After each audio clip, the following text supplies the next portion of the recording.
hi guys खुलुमबाय कामेश्वर बर' channel फिन खेबसे बयखौबो गोसो गोथारै बरायनाय जाबाय दिनै 26 तारिख स' दिनै भारत हादरनि गणतन्त्र दिवसनि साननि जानानै बयनिसिमबो गाहाम हामलायनायखौ बावहरनाय जाबाय स' दिनै जोङो एलपि स्कुलावनो जोंनि गामिनि स' फिसायै हाबाफारि लानाय जादों फिल्फिरा बिरहोनाय बेयाव थांनो ओंखारगासिनो दं स' नायबाय था रायजोफोर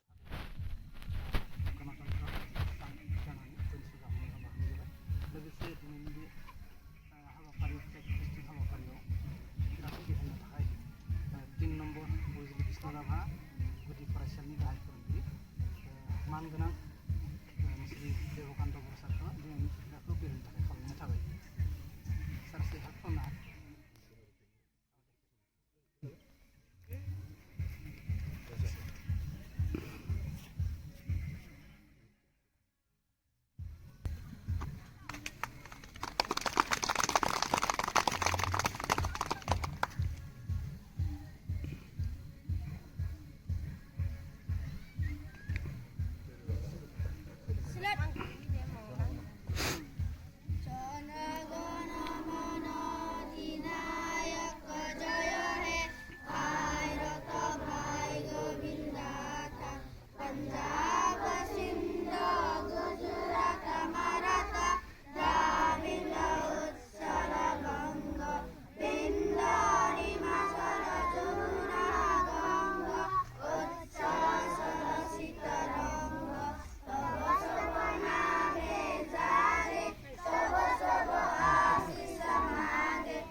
रायजोफोर